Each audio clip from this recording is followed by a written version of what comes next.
Hello everybody, मैं doctor Taufiq Hussain, associate professor in higher education. आज हम प्राचीन भारतीय इतिहास के विषय में चर्चा करेंगे। जैसा कि आप सभी जानते हैं कि इतिहास के अंतर्गत हम मानव से संबंधित जो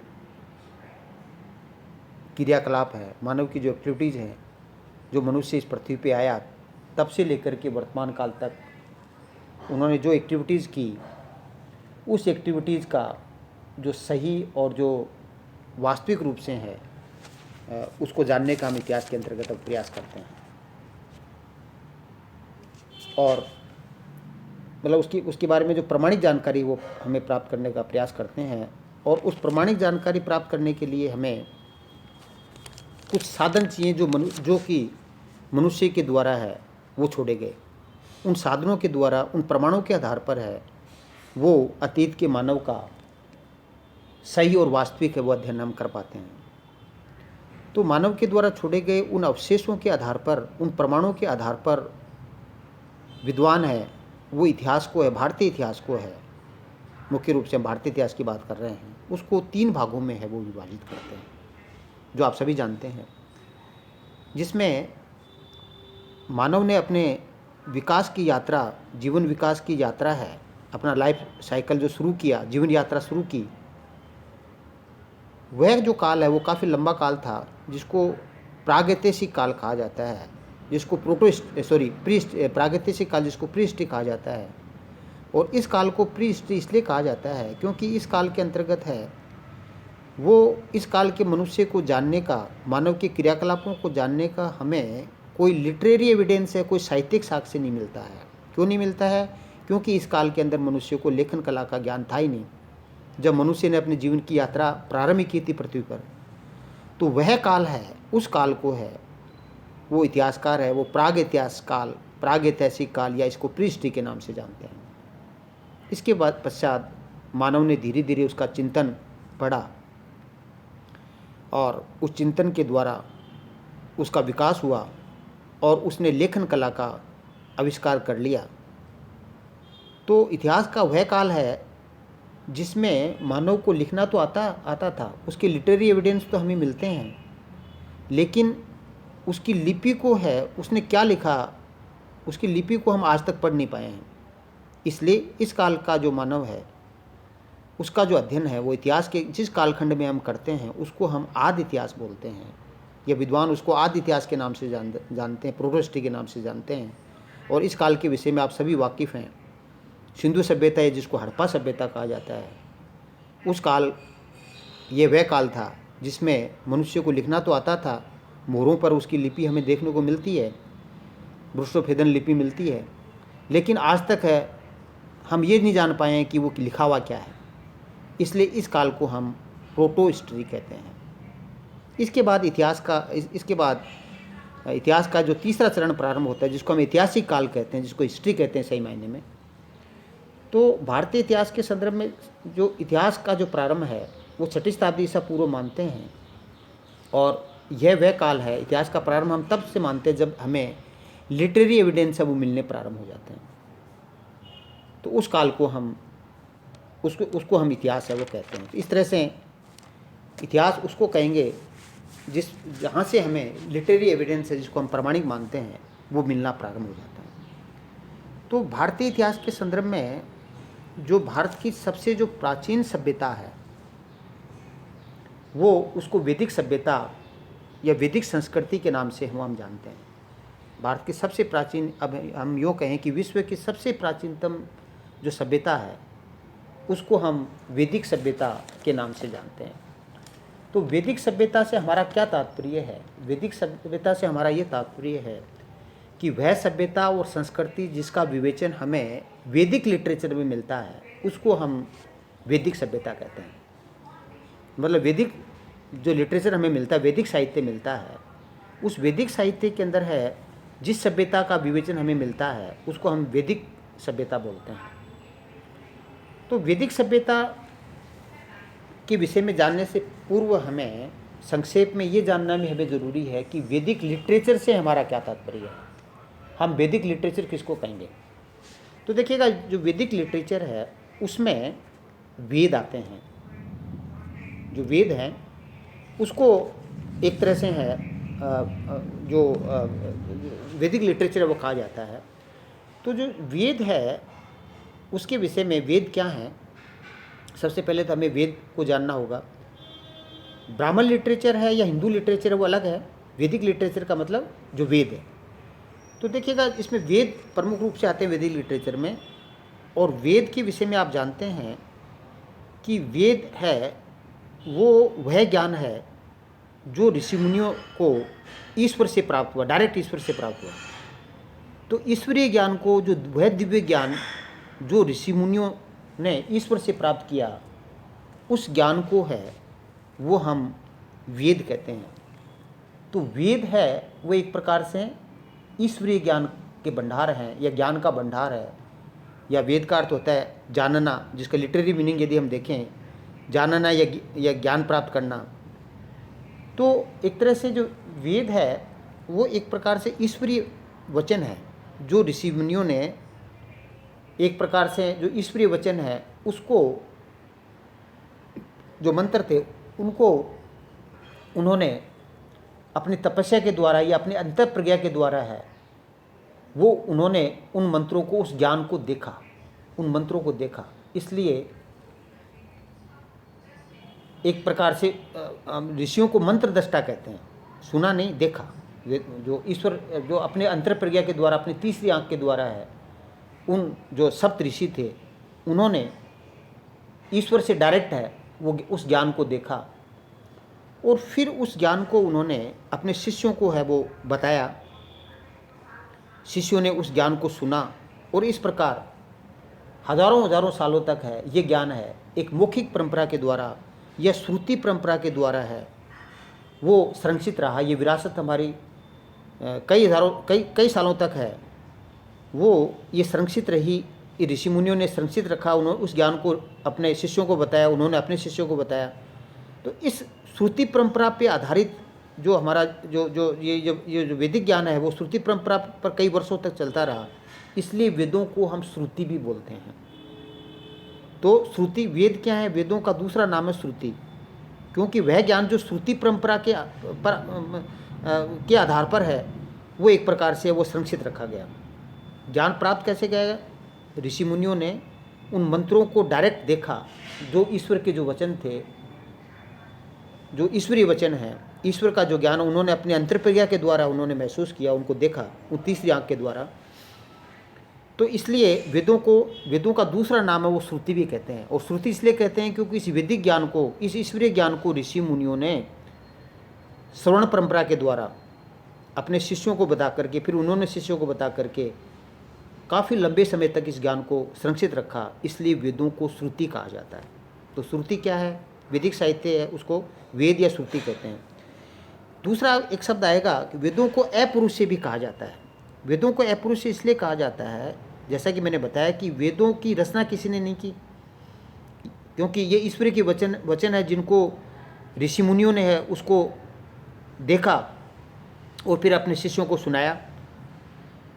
और क्योंकि वेद हैं वो ईश्वर किसी पुरुष के द्वारा रचे गए नहीं हैं, इसलिए वेदों को है वो अपुरुष से कहा जाता है। वेदों को अपुरुष से भी कहा जाता है क्योंकि इसकी रचना है वो मनुष्य ने नहीं की। और बाद में जैसे आप जानते हैं कि जो वेद व्यास जी हैं उन्होंने इस वैदिक ज्ञान का संकलन किया फिर बाद में। तो वेदों के संकलन करता है वो वेद व्यास जी हैं, या जिसको कृष्ण देवपायन व्यास कहते हैं, जबकि वेदों का रचयिता वो कोई नहीं है।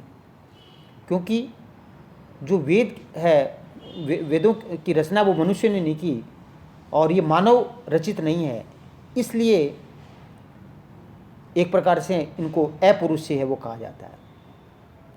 तो वैदिक जो ज्ञान है वो एक प्रकार से हम कह सकते हैं ये अलौकिक ज्ञान है, ईश्वरीय ज्ञान है। और जो हम कहें कि वेदों को अपुरुष से कहा जाता है, श्रुति कहा जाता है, दो टर्म आपने देखा। तो वेदों के अंदर क्या है कि वेदों में एक प्रकार से जो कई सूक्तों का समूह है जिनको ऋचा कहा जाता है ना। कई ऋचाओं का जो समूह है उसको एक प्रकार से ऋचा कहा जाता है। मंत्रों का जो समूह है उनको सूक्त कहा जाता है, ये याद रखें आप। तो देखिएगा जो वेद हैं, जो वेदों की जो संख्या है वो 4 हैं। ऋग्वेद, यजुर्वेद, सामवेद और अथर्ववेद। ये आप सभी जानते हैं कि ये वेद हैं वो 4 प्रकार 4 हैं। इसके जो जो जो टाइप हैं वो वेदों के वो 4 हैं, जिसमें ऋग्वेद, यजुर्वेद, सामवेद और अथर्ववेद। तो देखिएगा जहाँ तक ये जो जो प्रथम जो 3 वेद हैं उनको वेद त्रय कहा जाता है। ऋग्वेद, यजुर्वेद और सामवेद, इन 3 को वेद त्रय कहा जाता है। तो आपको ये भी ध्यान रखना है कि वेद त्रय से हमारा क्या तात्पर्य है। तो वेद त्रय क्या है? ऋग्वेद, यजुर्वेद और सामवेद, इन तीनों वेदों को है वो वेद त्रय कहा जाता है। अब देखिएगा वेद त्रय 3 वेद, प्रारंभिक जो 3 वेद हैं उनको वेद त्रय कहा जाता है। और इन वेदों से संबंधित है उपवेद भी हैं, ये भी आप ध्यान रखें, ये याद रहे। तो ऋग्वेद से संबंधित उपवेद है उसको आयुर्वेद कहा जाता है। यजुर्वेद से संबंधित उपवेद है उसको धनुर्वेद कहा जाता है। सामवेद से संबंधित उपवेद है उसको गंधर्व वेद कहा जाता है। और अथर्ववेद से संबंधित जो उपवेद है उसको अर्थशास्त्र कहा जाता है या शिल्प वेद कहा जाता है। अब देखिएगा हम एक एक वेदों के बारे में चर्चा करें। जैसे मैंने बताया कि वेदों के 4 प्रकार हैं, ऋग्वेद, यजुर्वेद, सामवेद और अथर्ववेद। और वेदों के 4 भाग हैं जिसको संहिता, ब्राह्मण, अरण्यक और उपनिषद है वो कहा जाता है। तो वेदों के 4 भाग हैं, 4 पार्ट हैं। और वेदों को जो जो जो तिथि कर्म अनुसार जो वेद हैं वो 4 हैं, ऋग्वेद, सामवेद, यजुर्वेद और अथर्ववेद। अब देखिएगा इसमें जो ऋग्वेद है वो विश्व का सबसे प्राचीनतम ग्रंथ माना जाता है। तो विश्व की सबसे प्राचीनतम पुस्तक है या जो प्रथम वेद है उसको ऋग्वेद कहा जाता है। विश्व की सबसे प्राचीनतम पुस्तक है उसको भी कहा जाता है। और इसमें वो प्रार्थनाएं और जो स्तुतियां हैं, ऋग्वेद के अंदर क्या है देवताओं को संबोधित है, वो विभिन्न प्रार्थनाएं और स्तुतियां हैं। और इसमें इससे संबंधित जो प्राचीनतम ग्रंथ है जो ईरान का, उसको जैन अवस्था कहा जाता है। ये भी आपको याद रखना है कि ऋग्वेद से संबंधित, ऋग्वेद के समकालीन है जो प्राचीन ग्रंथ है उसको जैन अवस्था कहा जाता है। ऋग्वेद के बारे में वो एक बहुत ध्यान रखने वाली बात ये भी है कि ऋग्वेद के अंदर है वो 10,598 मंत्र हैं और 1028 सूक्त हैं और उसमें 10 मंडल हैं।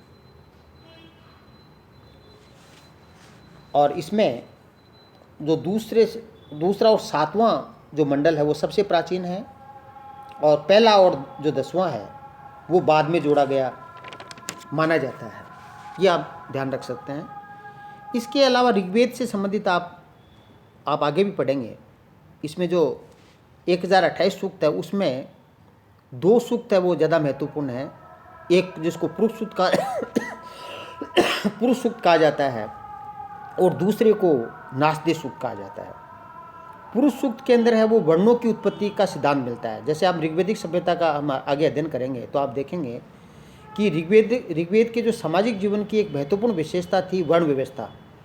अर्थात जो समाज को है वो उसकी व्यक्ति की रुचि और उसकी काबिलियत के आधार पर है, उसके प्रोफेशन के आधार पर है, उसके कार्य का विभाजन किया गया था।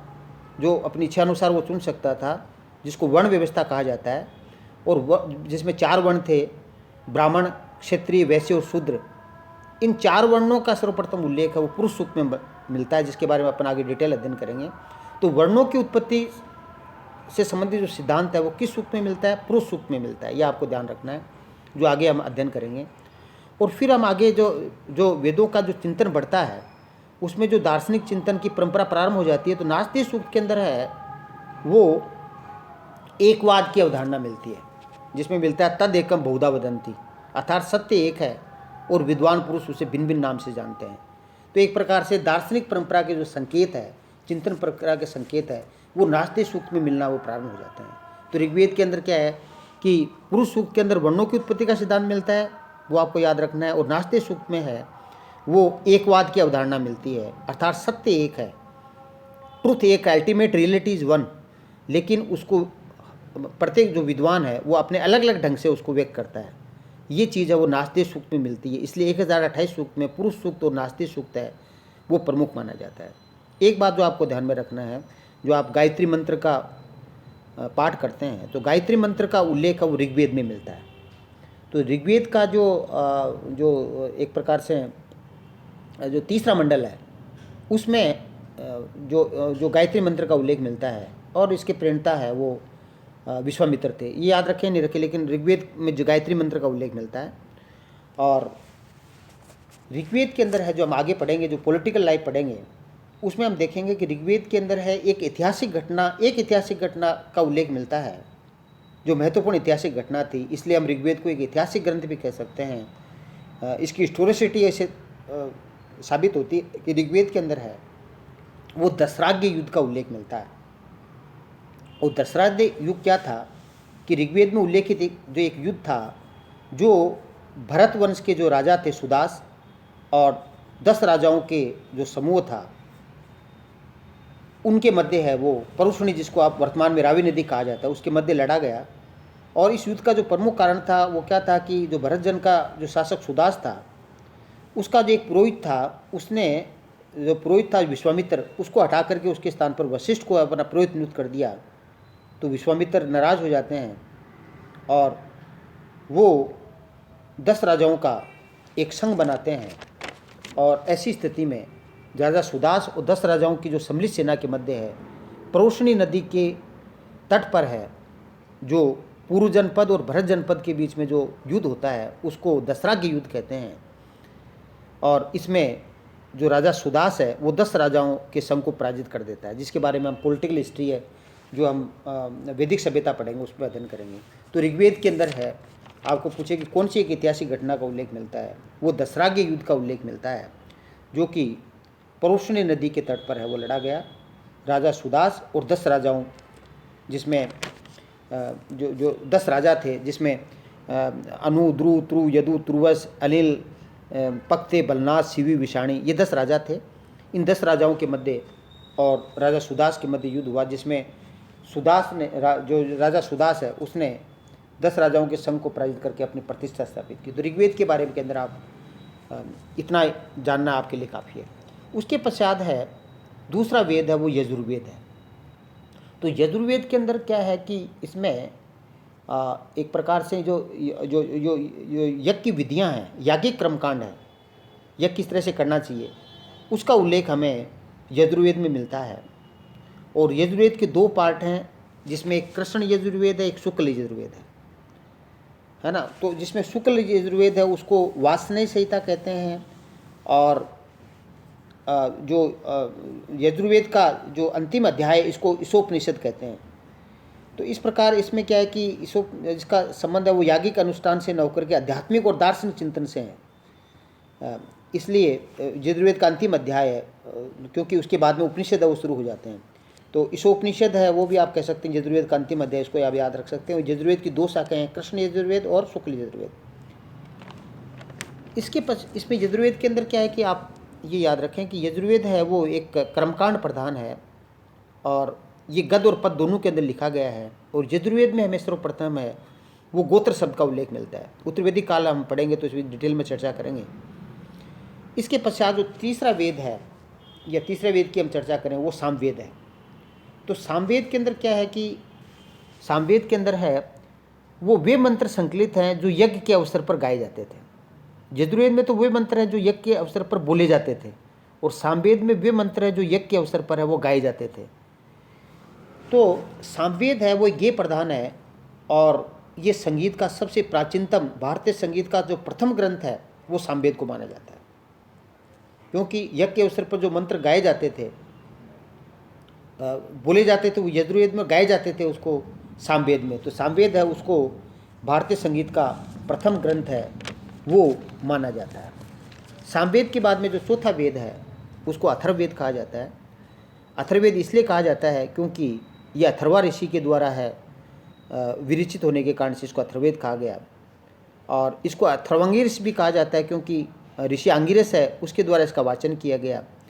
और अथर्ववेद को ब्रह्मवेद भी कहा जाता है क्योंकि इसमें आत्मा और ब्रह्म के विषय के अंदर है वो दार्शनिक चिंतन मिलता है कि आत्मा क्या है, परमात्मा क्या है, आत्मा और जो ब्रह्म के बीच में क्या संबंध है। उसमें 4 महावाक्य हैं जिसके द्वारा आत्मा और ब्रह्म के विषय का तादात्म्य में स्थापित किया गया है। एम ब्रह्मास्मि, तत्त्वमसि, सर्वकलम ब्रह्म, प्रज्ञानम ब्रह्म। तो इस तरह से 4 महावाक्य के द्वारा आत्मा ब्रह्म का संबंध बताया गया, इसलिए इसको ब्रह्म वेद भी कहा जाता है। और इसको अथर्ववेद को है वो भिषज वेद भी कहा जाता है, क्योंकि इसमें जो विभिन्न प्रकार के जो डिजीज है, रोग है, और उसका जो उपचार है उसके बारे के अंदर उल्लेख मिलता है, इसलिए इसको भिषज वेद भी कहा जाता है। और इसके अंदर क्या है कि जो एक अनार्य परंपरा जिसको हम कहें कि जो जो, जो एक प्रकार से भूत प्रेत है, जादू टोना, तंत्र मंत्र, वशीकरण है, जो एक प्रकार से अनार्य परंपरा हम कह सकते हैं, क्योंकि आगे हम वैदिक सभ्यता पढ़ेंगे जहाँ आर्य और अनार्यों का दोनों संस्कृतियों का मिलन होता है। तो अथर्ववेद है उसका एक प्रतिनिधि ग्रंथ हम कह सकते हैं। तो इसमें हम जादू टोना, तंत्र मंत्र और जो वशीकरण है उसका उल्लेख है, वो हमें इसमें क्या करना चाहिए, अथर्ववेद के अंदर मिलता है। और अथर्ववेद की 2 शाखाएं हैं, आप याद रखें तो ठीक है, नहीं तो कोई ज़्यादा खास बात नहीं है। शौनक और पिप्लाद है, और इसमें 40 अध्याय हैं और 6000 के लगभग वो मंत्र हैं। ये ज़्यादा याद रखने की कोई ज़्यादा आवश्यकता नहीं है। और इसमें क्या है कि सब्जेक्ट है वो ज़्यादा है, अथर्ववेद के अंदर है, और इसलिए ये वेद है वो सबसे महत्वपूर्ण वेद है वो माना जाता है। तो जैसे कि मैंने बताया कि जो वेदों के संकलनकर्ता है वो वेदव्यास जी को माना जाता है, और बाद में सायन ने इसका भाष्य लिखा। तो 4 प्रकार हैं वेदों के, ऋग्वेद, यजुर्वेद, सामवेद और अथर्ववेद। और वेदों के 4 भाग हैं जिसको संहिता, ब्राह्मण, अरण्यक और उपनिषद कहा जाता है। और इन चारों से संबंधित है वो 4 ऋतजीविक या जिनको पंडित कहते हैं, वो हैं ऋग्वेद से ऋग्वेद से संबंधित जो ऋतजीविक पुरोहित है उसको होता कहा जाता है। यजुर्वेद से संबंधित जो पुरोहित है उसको अथर्वी कहा जाता है। और सामवेद से संबंधित जो ऋतजीविक है उसको उद्गाता कहा जाता है। और अथर्ववेद से संबंधित जो ऋतजीविक है उसको ब्रह्मा कहा जाता है। तो देखिएगा जो 4 पुरोहित हैं, चारों वेदों से संबंधित 4 पुरोहित हैं, तो इन चारों पुरोहितों का जो काम था वो एक प्रकार से इनका जो विभाजन है, जो वेदों का विभाजन है वो यज्ञों को ध्यान में रख कर के किया गया था। क्योंकि क्योंकि ये जो यज्ञों का जो संपादन किया जाता था, उस संपादन करने के लिए 4 ऋतजीवों की आवश्यकता थी, इसलिए वेदों को 4 भागों में बांट दिया। जो पहला ऋतजीविक था जिसको होता कहा जाता था, या जिसको जो होता है, तो होता क्या होता था कि एक प्रकार से वह पुरोहित होता था, वह ऋतजीविक होता था जो उस अवसर पर कोई जो विशिष्ट देवता था उसको आह्वान करने वाला या उनको बुलाने वाला था, उसको होता कहा जाता। मतलब पहला जो पुरोहित होता यज्ञ जो करते थे, उस यज्ञ करते वक्त है, क्योंकि हम वैदिक धर्म के बारे में हम चर्चा करेंगे, क्योंकि वैदिक जो आर्य थे वो प्रकृति पूजक थे, और वो देवताओं से प्रकृति शक्तियों को उन्होंने देवता के रूप में प्रकल्पित किया, जिसके आगे चर्चा करेंगे। और देवताओं से वो ऐसा मानते थे कि देवता उनकी हर इच्छा की पूर्ति कर देंगे, इसके लिए वो यज्ञ करते थे देवताओं को प्रसन्न करने के लिए। और यज्ञ के आधार पर ही है वो वेदों को 4 भागों में बांट दिया। जो यज्ञ के अंदर क्या आवश्यकता है उसके आधार पर वेदों को 4 भागों में बांट दिया। तो जो इसमें 4 पुरोहित है, जिसमें पहला पुरोहित, यज्ञ संपादन करने के लिए 4 पुरोहितों की आवश्यकता होती थी। पहला पुरोहित होता था होता। तो होता जो पुरोहित उसका क्या कार्य था, वो देवताओं को आह्वान करता, देवताओं को पुकारता था, कि बुलाता था जोर से, उसको प्रशंसात्मक मंत्र है वो करता। जिस तरह से आप मंदिर जाते हैं तो घंटी बजाते हैं, तो पहले देवताओं को आह्वान करते हैं कि मैं आ गया हूँ। तो उसी प्रकार से होता जो पुरोहित होता था वो एक प्रकार से देवताओं को बुलाता था, उसकी प्रशंसा के मंत्रों का उच्चारण करता था। तो उस मंत्रों का उच्चारण करने वाले जो पुरोहित होता था उसको होता कहा जाता था। उसके पश्चात दूसरा जो पुरोहित होता था उसको अधर्व्यु कहा जाता था। तो अधर्व्यु जो पुरोहित होता था उसका काम ये होता था कि जो यज्ञ होता था उसके अवसर पर विशिष्ट देवता के प्रशंसात्मक मंत्रों का उच्चारण कर उस देवताओं का आह्वान करता था। ये तो जो आह्वान करता था वो तो क्या हो गया, होता। और दूसरा जो देवता अधर्व्यु होता था वो क्या होता था कि जो यज्ञ किस तरह से करना चाहिए, यज्ञ की क्या क्रियाविधि है, तो तो यज्ञ का संपादन करने वाला जो जो जो जो पुरोहित होता था उसको अध्वर्यु कहते थे। होता देवता को पुकारता था, आह्वान करता था और यज्ञ का संपादन करता था, उसको अध्वर्यु कहते थे। और तीसरा जो जो पुरोहित होता था वो ऊंचे स्वर में एक तरह से गे शब्दों में गा करके है वो उस देवता देवता के लिए एक तरह से क्या करते हैं कि ऊंचे स्वर के अंदर गाता था मंत्रों को। होता है वो बोलता जो जो बोलता था जबकि ये गाता था, तो इसको उद्गाता बोलते थे। और चौथा जो पुरोहित होता था उसको ब्रह्मा कहते थे और इसका कार्य संपूर्ण जो यज्ञ उसका निरीक्षण करता था, मॉनिटरिंग करता था और ये चारों वेदों का ज्ञाता होता था। तो इस तरह से चार जो वेद थे उन चारों वेदों जो चार वेद है उनका जो ऋग्वेद काल के अंदर देवताओं को प्रसन्न करने के लिए यज्ञ का संपादन किया, जो रिचुअल किया जाता था देवताओं को प्रसन्न करने के लिए, जो क्रिया यागिक कर्मकांड किया जाता था, उसके लिए चार पुरोहितों की आवश्यकता होती थी, जिसको होता, उद्गाता, अध्वर्यु और ब्रह्मा कहा जाता था।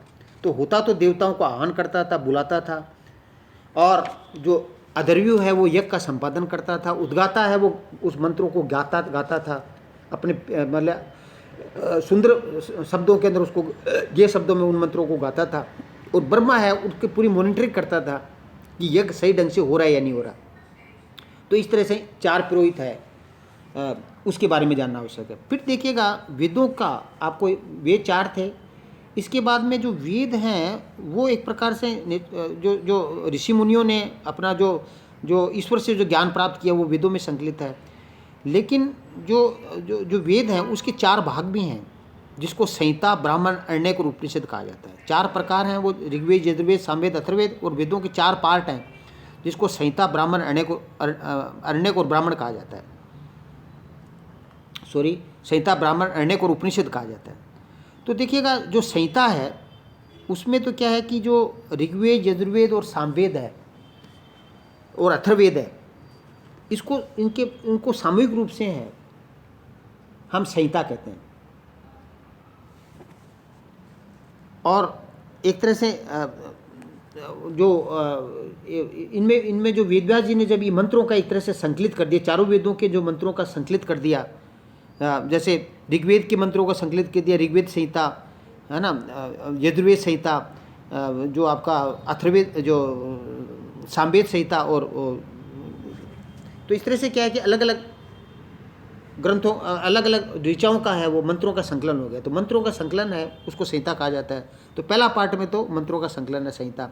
दूसरा पार्ट है उसके अंदर ब्राह्मण ग्रंथ आते हैं। तो ब्राह्मण ग्रंथ है उसमें वो वे ग्रंथ हैं जिनमें जो ऋग्वेद के अंदर जो ज्ञान है, क्योंकि वो आम व्यक्ति के समझ में नहीं आ सकता था, इसलिए उसको सरल भाषा के अंदर है। जो यज्ञ के विधि विधान वगैरह हैं उनको एक सरल विधि उनके यज्ञ को एक तरह से सरल भाषा के अंदर है वो उनको बताया गया कि किस तरह से करना चाहिए। तो यज्ञ की जो विधियां हैं, अनुष्ठान हैं, उनको सरल भाषा के अंदर वेद करना, या जो चारों वेदों पर जो टीकाएं लिखी गई उसको ब्राह्मण ग्रंथ हम कह सकते हैं। तो ब्राह्मण ग्रंथ क्या है? ब्राह्मण ग्रंथ एक प्रकार से जो जो जो जो यज्ञ की जो विधि विधान है उसको व्याख्यात करने वाले जो ग्रंथ हैं उनको ब्राह्मण ग्रंथ है वो कहा गया है। और सभी वेद उनसे संबंधित अलग अलग ब्राह्मण ग्रंथ है। जैसे ऋग्वेद से संबंधित जो ब्राह्मण ग्रंथ है उसको ऐत्रेय और कोशातेकी कहा जाता है। सामवेद से संबंधित जो ब्राह्मण ग्रंथ है उसको पंचवीस और जैमिनी कहा गया। वो यजुर्वेद में, क्योंकि मैंने आपको बताया दो भाग थे इसके, शुक्ल यजुर्वेद और कृष्ण यजुर्वेद। कृष्ण यजुर्वेद से संबंधित जो ब्राह्मण ग्रंथ है उसको शतपथ, जो आपका शुक्ल यजुर्वेद से संबंधित जो ब्राह्मण ग्रंथ है उसको शतपथ ब्राह्मण, और कृष्ण यजुर्वेद से संबंधित जो ब्राह्मण ग्रंथ है उसको तैत्रीय कहा गया, और अथर्ववेद से संबंधित जो ब्राह्मण ग्रंथ है उसको गोपद कहा गया। तो इस तरह से क्या है कि जो ब्राह्मण ग्रंथ है, जो वेदों से संबंधित है वो ब्राह्मण ग्रंथ है। ऋग्वेद से संबंधित ऐत्रेय कोशातेकी, यजुर्वेद से संबंधित तैत्रीय शतपथ, और सामवेद से संबंधित पंचवीस, और जैमिनी और अथर्ववेद से गोपद है। तो अलग अलग ग्रंथ है। मतलब एक तरह से क्या है कि यज्ञ की जो अनुष्ठान विधियाँ उसको अभिहित करने के लिए जिन ग्रंथों को रचना की गई उसको ब्राह्मण ग्रंथ कहते हैं। वो अरण्य ग्रंथ है वो एक प्रकार से क्या है कि जो उपनिषद और जो जो जो यजुर्वेद है इसके जो बीज के जो ग्रंथ माने जाते हैं उनको अरण्य कहा जाता है, क्योंकि यहाँ चिंतन प्रक्रिया, दार्शनिक चिंतन परंपरा का एक तरह से बीज रूप मिलता है, प्रारंभ मिलता है। न उपनिषद है न वेद है। तो इसमें एक प्रकार से क्या है कि जो अरण्य ग्रंथ हैं